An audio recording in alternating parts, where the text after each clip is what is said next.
Buenas noches, esta videoconferencia de macroeconomía es sobre el tema de la política económica y sus instrumentos. Es para los estudiantes de cuarto semestre de la Corporación Universitaria Minuto de Dios. En la macroeconomía es muy importante, y sobre todo para los estudiantes y las personas vinculadas laboralmente, en el área contable, financiera y administrativa, conocer eh, los fundamentos de las políticas económicas, es decir, por qué un banco central como en Colombia, el Banco de la República, tiene a cargo decisiones y cómo esas decisiones tienen consecuencias en la economía. De ahí la razón de ser de esta exposición, que se llama Política Económica y sus instrumentos.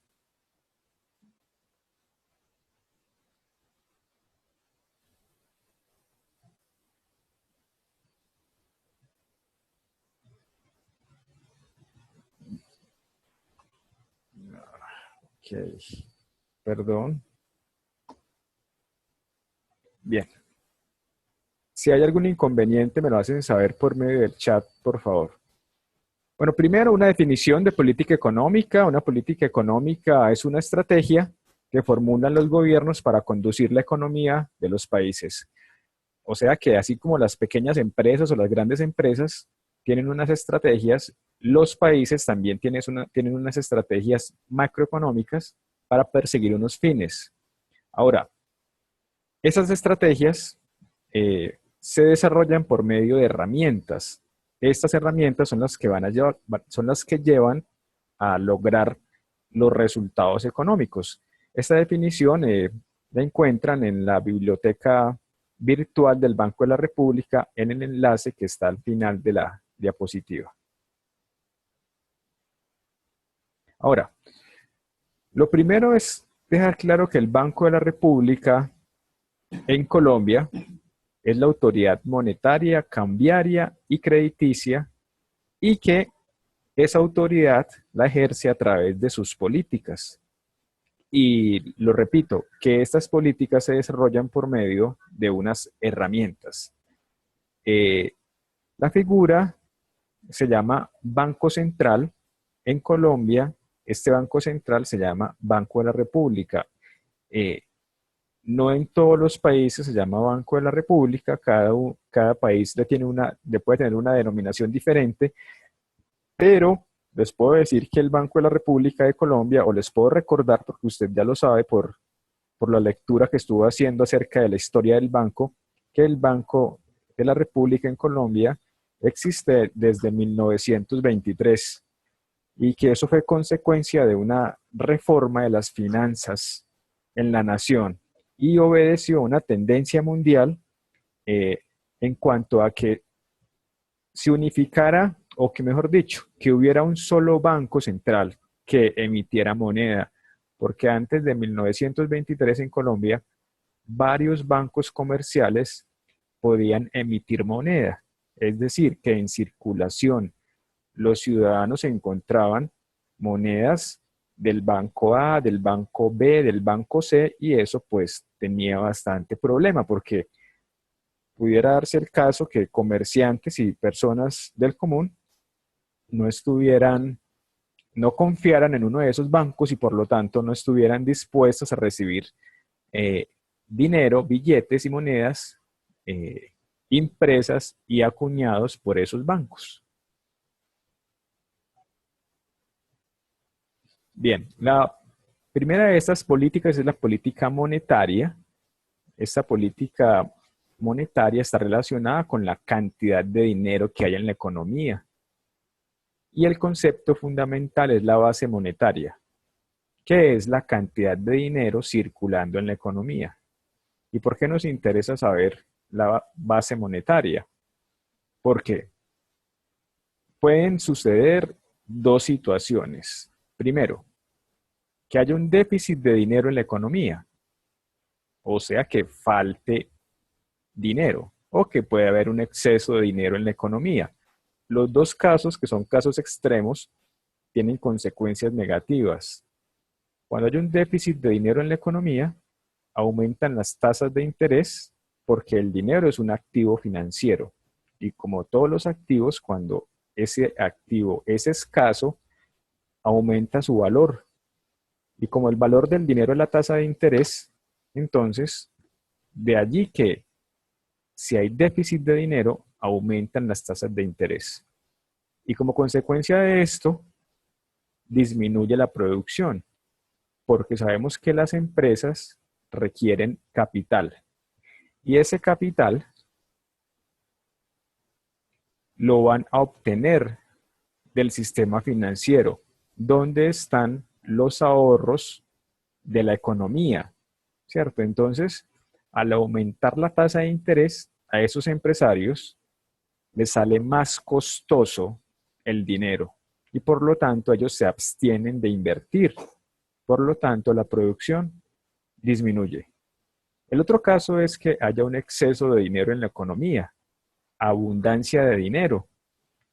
Lo primero que ocurre es que cuando hay más dinero en la economía, se aumenta la demanda.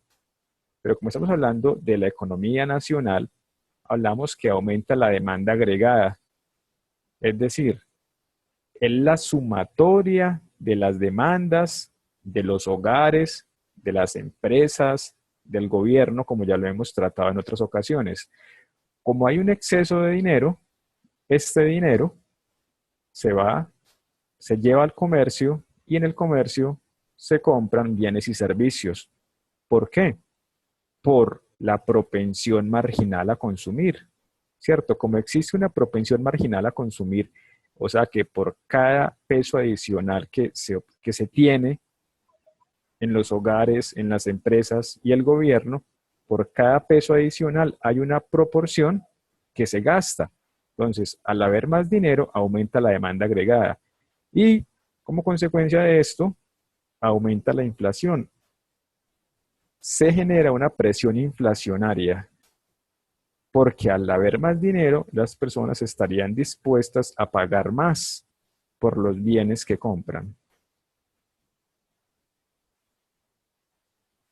Ahora, del documento de la historia del banco, me parece interesante extraer estas tres consecuencias de la inflación, porque inicialmente pareciera que la inflación en el corto plazo es buena, porque si la inflación, ese argumento de que la inflación en el corto plazo es buena tiene que ver con que si el precio de los bienes aumenta, las empresas aumentan sus utilidades y las empresas, respondiendo a la lógica de la oferta, recordemos este concepto de fundamentos de economía, respondiendo a la lógica de la oferta, hay un aumento de la producción cuando aumentan los precios, porque en la psicología del oferente, la producción se ve incentivada por el aumento de los precios,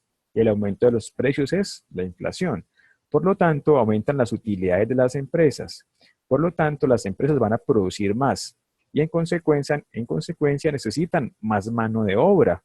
O sea que en el corto plazo el desempleo disminuye.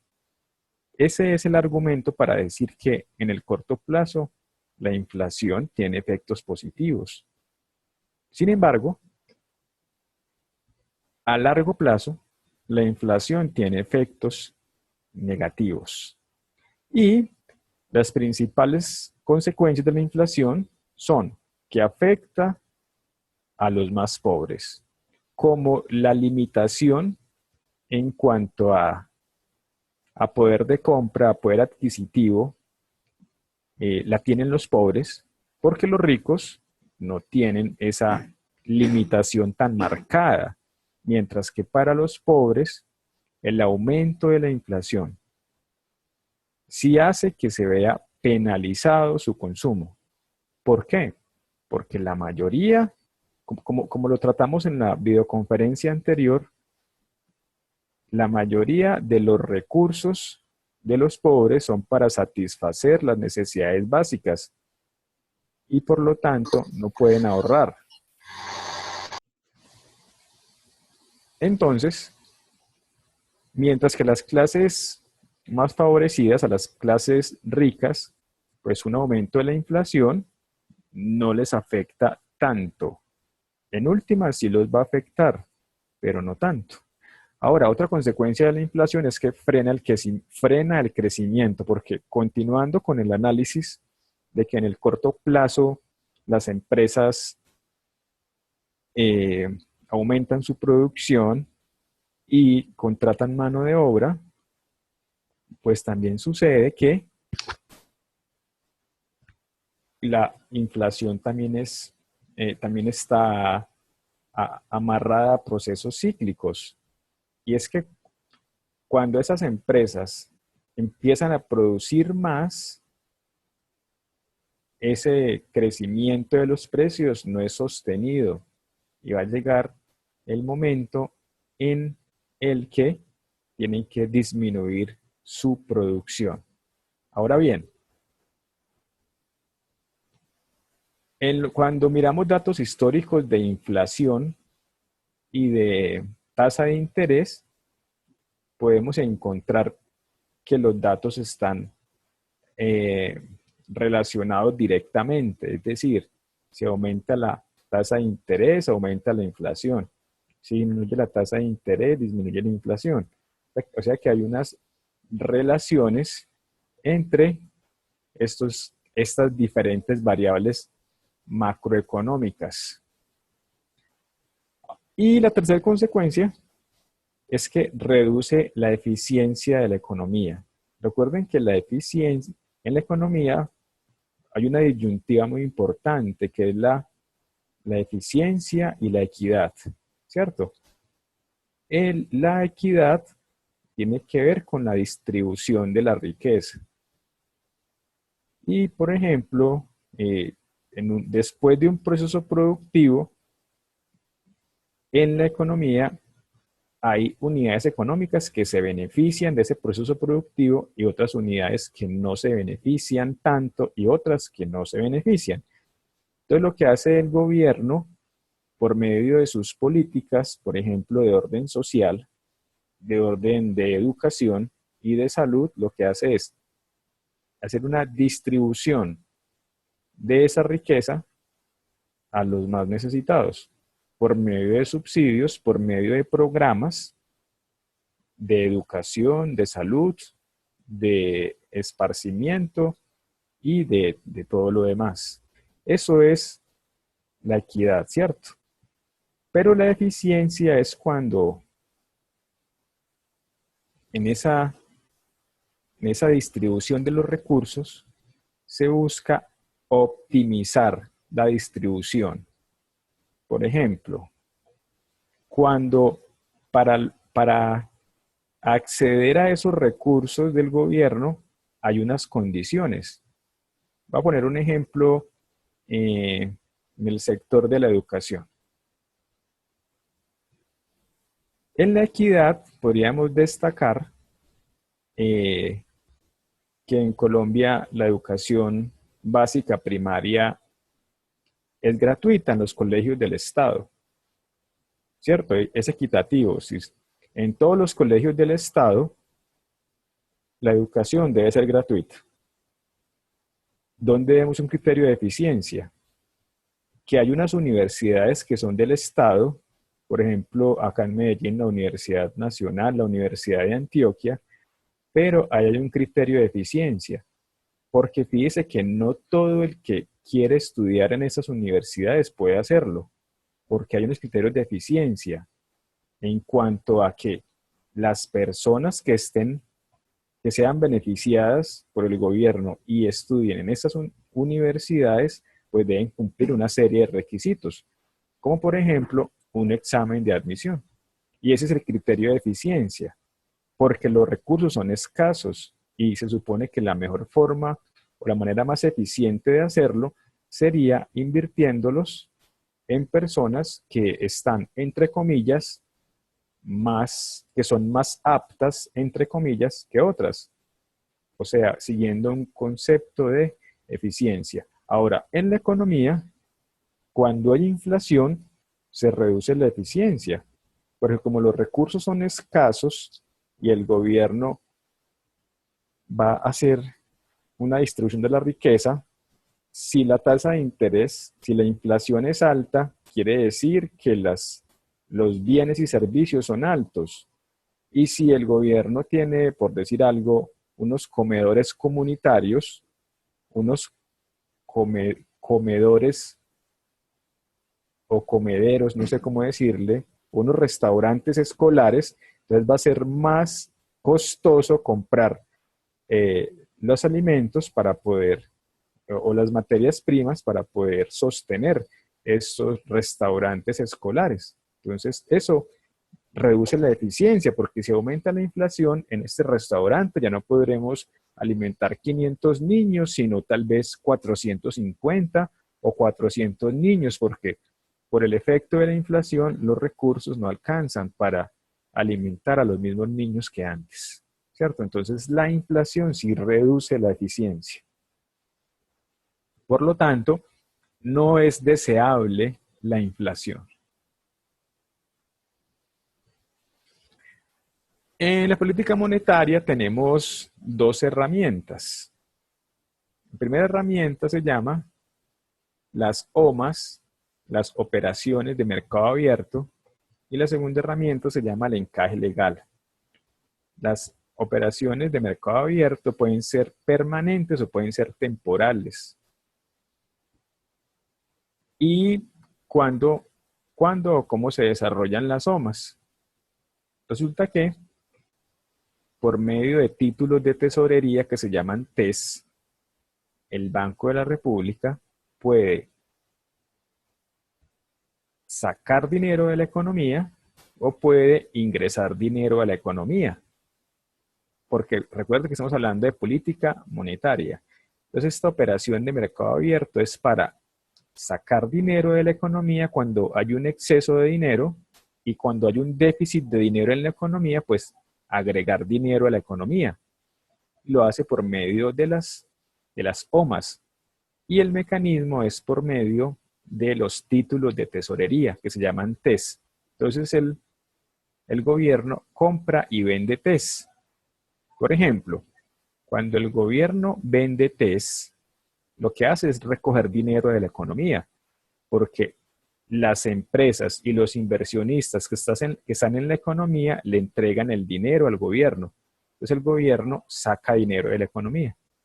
Y cuando el Banco de la República compra los TES, lo que hace es agregar dinero a la economía, porque le está pagando a los inversionistas, a los empresarios que tenían los títulos. Y así entonces, por medio de esta herramienta, se regula la cantidad de dinero en la economía.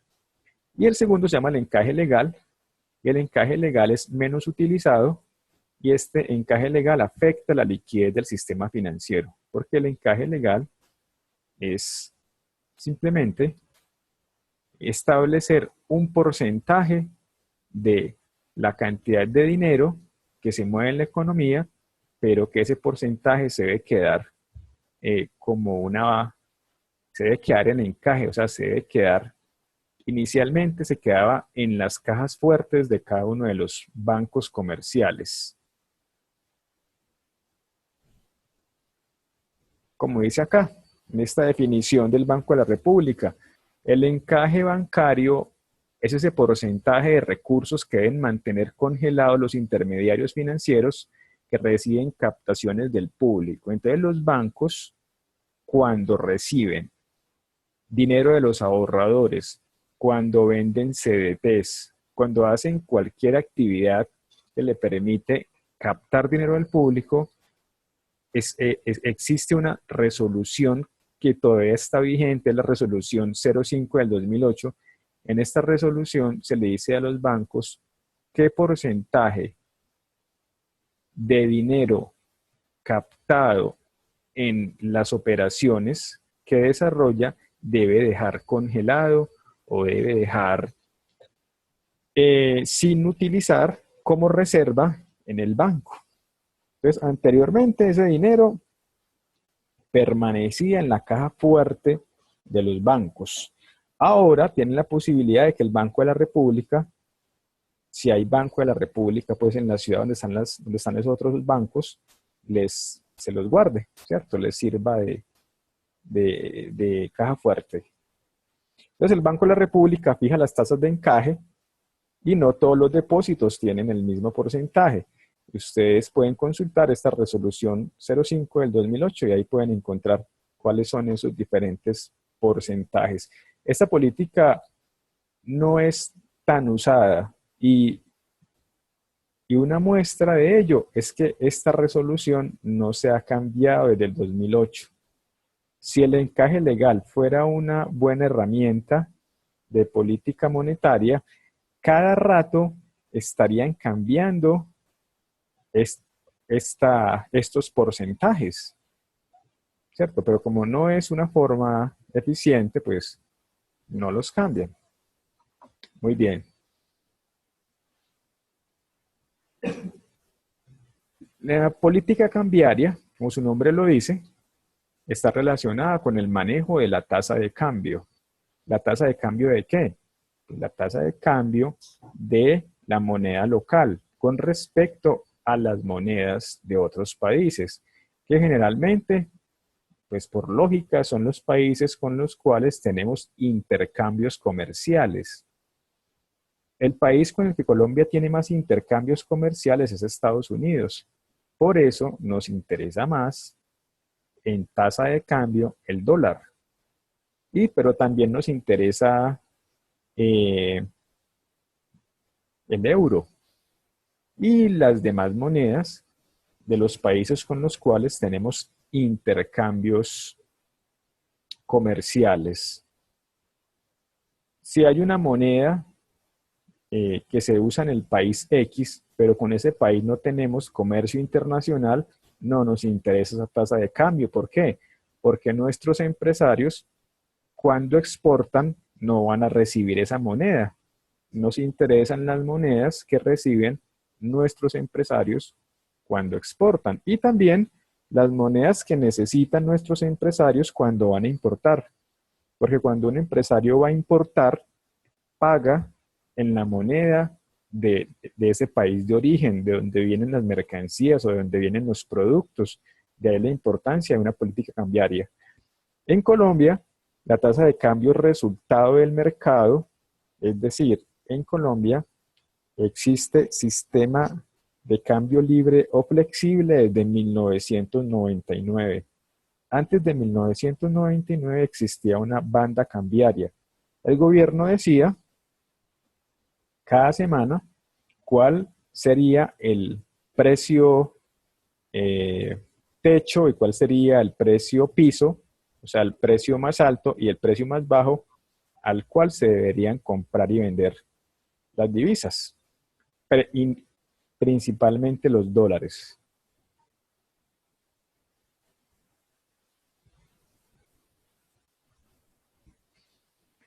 Bueno, entonces, el Banco de la República, entre tantas funciones que usted ya ha estudiado en el documento de historia del Banco de la República, tiene una función muy importante, que es la de la administración del portafolio de las reservas internacionales de la República de Colombia. Entonces, esas reservas internacionales tienen oro, tienen inversiones en fondos importantes a nivel mundial, está representada en euros, está representada en yenes, está representada en dólares. Entonces, el Banco de la República puede intervenir o puede modificar la tasa de cambio del mercado utilizando los dólares que están en las reservas internacionales. Entonces acá en este cajón del medio donde dice RI son reservas internacionales. Entonces, ¿cómo funciona el mecanismo? Que en el portafolio de las reservas internacionales hay dólares. Entonces el banco vende dólares. El Banco de la República vende dólares. En consecuencia, disminuyen las reservas internacionales, porque de allí fue que el banco tomó los dólares. Y él espera que en el mercado el precio del dólar disminuya, porque cuando él vende dólares, lo que hace es inundar el mercado de dólares, que haya más dólares en el mercado, y en consecuencia esperar que el precio del dólar disminuya, ¿cierto? Caso contrario es que el Banco de la República puede salir al mercado a comprar dólares. Si compra dólares, ¿para dónde los va a llevar? Para las reservas internacionales. Entonces automáticamente aumentan las reservas internacionales. Como compró dólares en grandes cantidades, hace que los dólares sean más escasos en el mercado y como consecuencia aumenta el precio del dólar.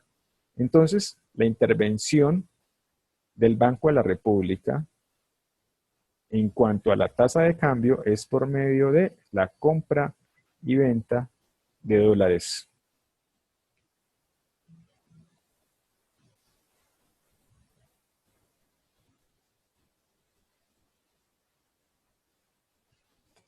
La política crediticia, la tercera política, es eh, la que tiene que ver con cuánto le cobra el Banco de la República a las entidades financieras por prestarle el dinero. El dinero que el mismo banco produjo, ¿cierto? Porque el Banco de la República en Colombia eh, produce, crea el dinero. Técnicamente, el Banco de la República tiene una creación primaria de dinero y tiene una creación secundaria de dinero. La creación primaria de dinero es cuando imprime los billetes y acuña las monedas, cuando sale el dinero nuevo. Y la creación secundaria de dinero es el que hace por medio de las somas, que el dinero puede estar guardado por el banco, el dinero que ya existe, pero lo saca a la economía. Eso es la creación secundaria de dinero. El dinero ya estaba hecho, pero estaba guardado y lo saca a la economía y pareciera que hubiera más dinero. Pues mentira, es que ese dinero ya estaba hecho, o ya estaba creado, o ya estaba fabricado, o ya estaba impreso. No pierde de vista que el dinero es un activo financiero. Entonces el dinero no es que el dinero salga de la nada. Al dinero hay que fabricarlo. Y eso lo hace en Colombia el Banco de la República.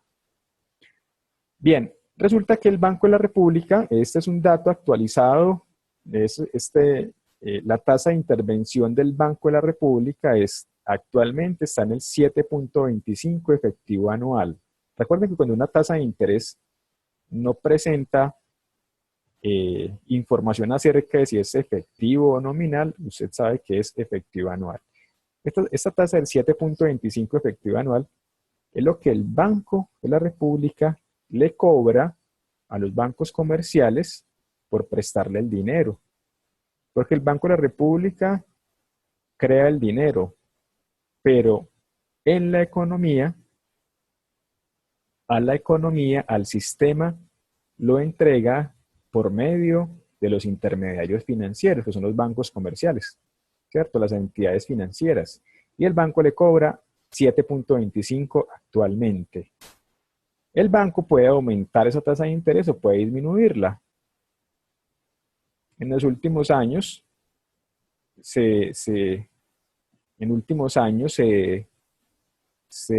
desarrolló una política que era disminuir la tasa de intervención para que los bancos pagaran menos al Banco de la República, esperando que estos bancos le cobraran a los colombianos tasas menores.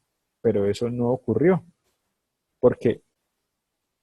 Porque el Banco de la República cobra una tasa, pero las tasas de interés del sistema financiero son fijadas por el mercado. Si hay personas, si hay empresas que están dispuestas a pagar tasas de interés altas para endeudarse, para comprar, entonces el sistema financiero se aprovecha y no va a cobrar tasas de interés bajas, sino que va a cobrar tasas de interés altas.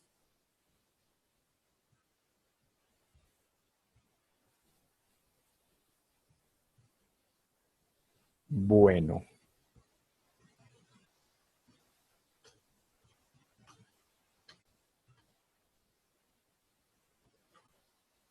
por acá, en esta diapositiva que se llama Consecuencias de la inflación, hay un enlace que se llama México-Máxico, donde hay una comparación de tasas hay una esta página es muy interesante, es una página de estadísticas donde podemos comparar cosas. Entonces, en estos últimos minutos que nos quedan, les voy a mostrar una comparación que sería la siguiente. Ya se las voy a mostrar.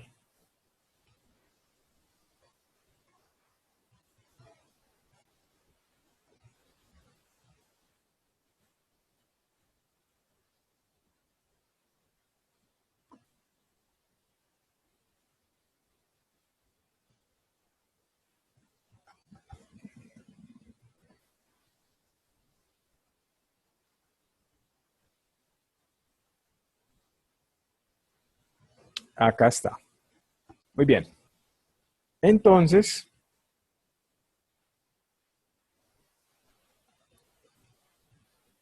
en este momento ustedes están observando índices de inflación. Podemos ver la inflación en países, los países que están acá son Estados Unidos, México, Argentina, Brasil, Chile, Venezuela, Colombia, Perú y Uruguay. Y acá podemos ver el comportamiento de los últimos años de la tasa de interés. Entonces, por ejemplo, acá vuelven a aparecer el nombre de los países. Por ejemplo, nosotros vemos que Colombia, a partir del año 1991, que la tasa de en el año 1990 la tasa de inflación era el 32%. En el 91 el 26,80. Uno de los encargos que le hizo la Constitución Política del 91 al Banco de la República fue precisamente hacer un control de la tasa de inflación. Y podemos ver que desde ese momento la tasa de inflación en Colombia empezó a disminuir. Digamos que un paquete de medidas y, y una disciplina eh, en cuanto a políticas monetarias ha permitido llegar a estos resultados. Se puede comparar estos resultados de Colombia con los de otros países. Por ejemplo, el año pasado Colombia terminó inflación en 5,75. Fíjese que el año pasado no tenemos datos oficiales de la inflación en Venezuela, ¿cierto? No hay datos. En el 2015 la inflación en Venezuela fue del 180%.